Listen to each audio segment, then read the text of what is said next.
আজকে বেসিক্যালি মূলত এখানে আসার মেন কারণটা আমি বলবো যে আমাদের মাসুদ ভাই সম্পর্কে ছোট্ট কথা না বললে নয়।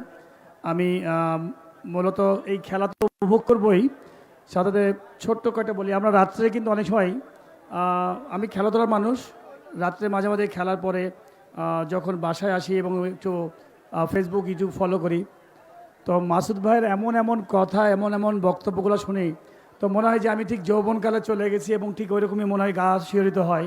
তো আমি দোয়া করি মাসুদ ভাইয়ের জন্য, যেন মাসুদ ভাই যে সত্যের কথা বলেন, যে নিষ্ঠার কথা বলেন, যে আইনের কথা বলেন, ইনশাল্লাহ আমার কাছে মনে হয় যে খুব চমৎকার একজন ব্যক্তি।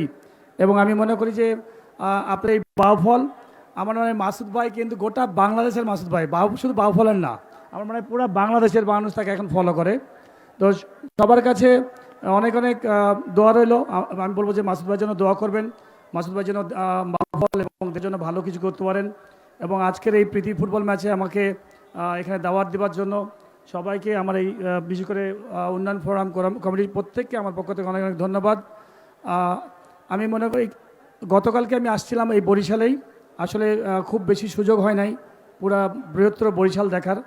আজকে গতকালকে বরিশালের অনেক জায়গা দেখছি, পটুয়াখালীর আজকে জেলা মাঠে গেলাম, মাঠগুলো দেখলাম, আসলে খুব বলবো যে প্রত্যেকটা অবস্থায় পড়ে আছে।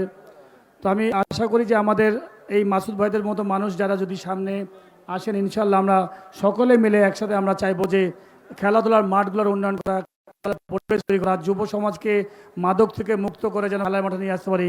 সবাই মিলে দোয়া করবেন যেন আমরা ভালো পরিবেশ তৈরি করি, সুন্দর দেশের জন্য একটা সুন্দর ভালো কিছু করতে পারি।